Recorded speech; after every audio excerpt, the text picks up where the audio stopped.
as I've gotten older, my guides have gotten younger, and or they've stayed the same, and I've gotten old is what it is. And it's kind of like me and Michelle are foster parents to these kids, and some of them are some wayward kids, I'm telling you right now, and it has become that way. And Tony's kind of like the goofy uncle, and Andy is kind of like the big brother, and the guides now are all younger than Andy. 5, and you've got 9 stones. You're A-frame. And you're A-framing. Okay, that's it. Let's go talk to our customers. Andy, huh? Actually, there's some trees. Sir? There's some trees on the east, the west side. I think if we put like 10 hang-on ladder stands in the trees and shoot down onto the cranes, that would be fucking hilarious. That would be awesome. That would be cool. Okay. Tops. Josh, who'd you hunt with today? Okay, you and Logan are still together. Don't fuck up, Yoder. Okay. Don't let the hogs attack you. Max is going with Josh because then you're going to go hunt on your place on Sunday. Do I need to start calling you Mr. Bolin now that you do a business? Would you prefer that? Okay, yes, sir, Mr. Bolin. So they're going to the resort on the range? Mm-hmm. And then Blake, who'd you hunt with this morning? Matt. You got Matt again? I'm just kidding. No, you don't either. Matt's going with Andy because Matt had part of the guys duck hunting tonight. So who am I left now? Lawson. Okay. And that means Gabriel and Ben are going to have a pheasant hunt again tomorrow, I think. The guys that work for us now, I don't have any problem. I've got as good a group of young men as I've ever had work for me. And I'm not knocking any of the other guys that have worked for me because I've had a lot of fine men work for me. But this group of kids are polite. They all work hard. But we've got to a place now where I'm not the cool guy. I'm more like a father figure to them. And but I talk to these kids and we give them a hard time. And it's such a family element here that's different than a lot of places. I say that all the time. Our atmosphere here with our guides and the family is a different type atmosphere than most hunting places are. I leave the house at 4 o'clock. I don't get home until 7:30 at night. So she's having to pick up a lot of slack this time of year. So there's no such thing as work-life balance right now. The one way that this has worked is that this is a family business, and I can bring my family out here. They're out here for lunch a lot of times. They're definitely out here for dinner. So that's kind of my family time.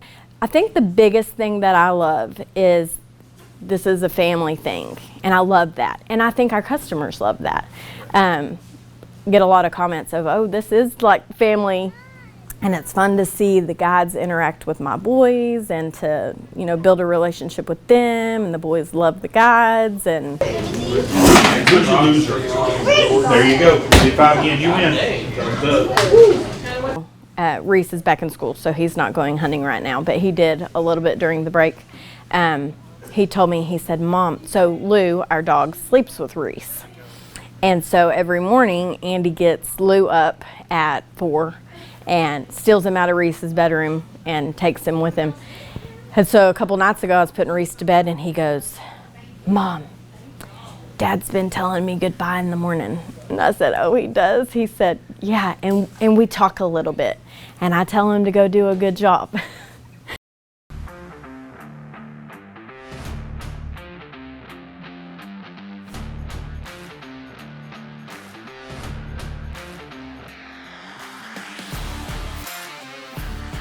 The group that we have now, they're great. It's a lot of young kids. It's a lot of young, hungry kids. And it's a lot of kids that are eager to learn. They've all done a fantastic job of kind of getting in and doing whatever's necessary.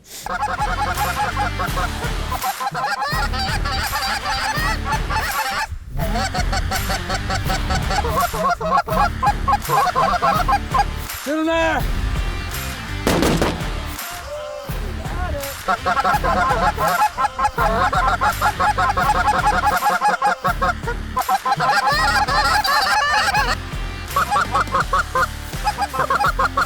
it.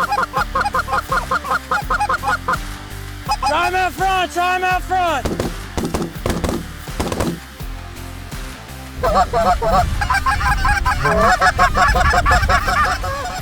Everybody's a really hard worker, and that's what it takes to have a successful waterfowl season, because the group of head dogs, so myself, Blake, Josh Stoner, we're kind of the only three that have been out here for multiple seasons. And as busy as we were, us three couldn't run everything. So we had to have some younger kids come in and not just be here, but step up and play an important role in having successful hunts. And they've done a very good job of that. Whatever we've asked them to do, they've done it and haven't complained about it. And it's important. I mean, you got to all be on the same, you all got to have the same goal. And, you know, we might bicker back and forth the night before about who's going where, who's taking what, as far as equipment-wise goes. But, you know, you got to kind of give and take. It's a marriage. It's a dance.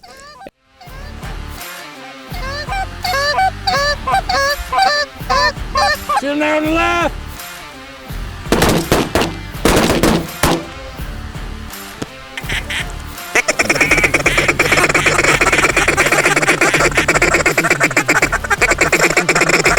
Kill him out front there! Get them greenies! Hell yeah.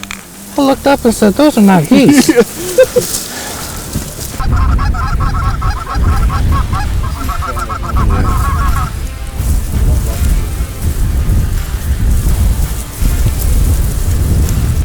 Shoot him right there!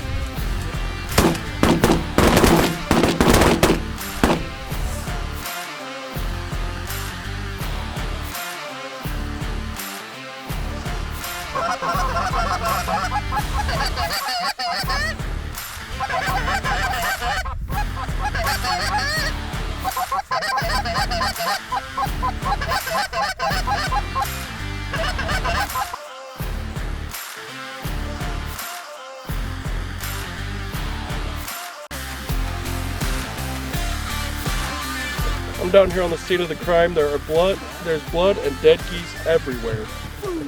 From the moment I came in here, I felt like family. I don't know, I fit in right away. Yeah, it's like a second family to me at this point. Keep in touch with them all year. I share my life events with them. Andy and Zach became brothers to me. They're going to be a part of my life for a long time, long after I'm gone out of Stanfield. Jeff is like a second dad to me. I call him for advice during the year, just life advice. You know, it's really cool environment. I really love it down here.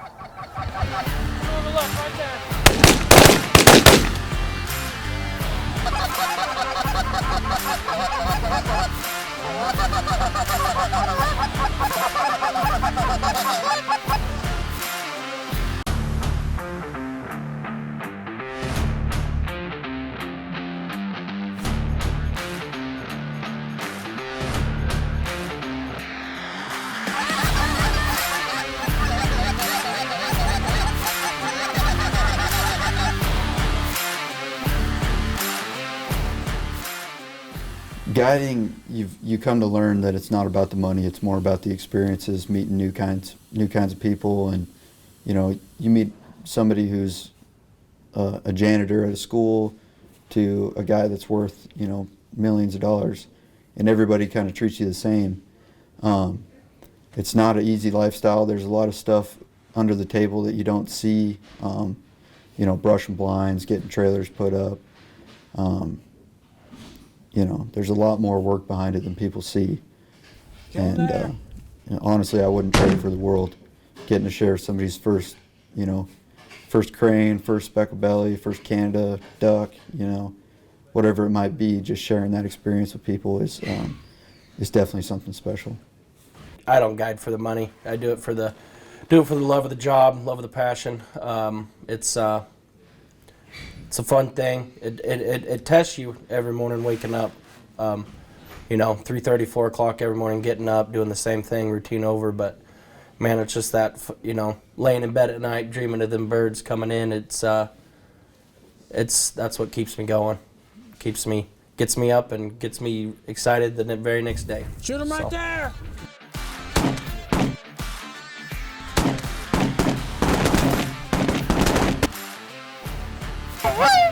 Shoot him right there!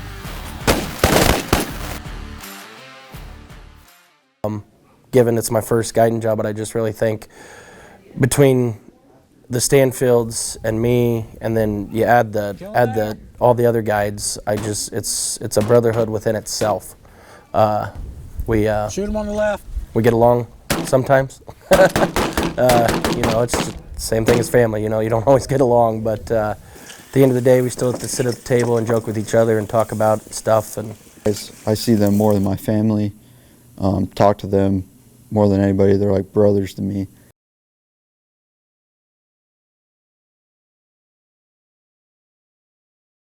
You kind of become grateful for everybody that's here.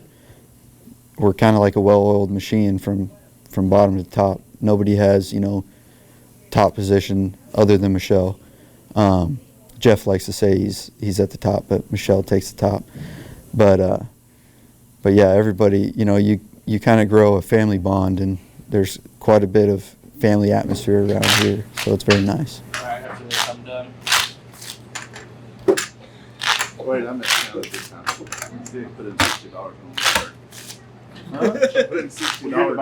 I know that. What's wrong with her? All right, here goes. Yeah. 1, 2, 3. Really strong. Yeah. Like that. Attaboy, Stoner. I got 30. Yes. We got 30? Woo! Told you I wouldn't hit that. You tell me your spin? Wait, what was that next card? About 3. Would you have like a 4? Would you have like 2.5? But I wasn't taking that chance. I need the cards. You want no more? Jeff will give me the numbers, we'll go over those and kind of decide what nights weather related we're gonna grill. Who's been here, 3 nights, you don't want to repeat meals, so I've got to kind of think about that. Lunch every day is soups, salad, sandwiches, cookies and milk. Then dinner is just not a real mix of variety, because I don't really know what people love. I don't know what people are allergic to, so I kind of try to keep it just basic home cooked meals. Try to do a good fresh dessert, just stuff they don't get at home. And I hate to sound awful, toward anyone, but people don't get home cooked meals anymore. So we try to just keep it home cooked. The dynamics with the 25 people is we're one team. Whether you're cleaning birds here, or you're working in the kitchen, or you're a guide, you're all part of one thing. And we treat everybody the same, and we all eat dinner together, and I'm a big fan of eating dinner together. I think if you sit down and break bread and visit and talk about things, that you're going to be a lot closer, and there's a lot more trust, and it's a lot more personal to them and to us. Because everybody that works here I care about. I want to see them achieve. My success is their success. I appreciate very much, and want to thank Looking Glass Duck Club podcast and Boss Shot Shells for sponsoring this, the first of a multi-year series.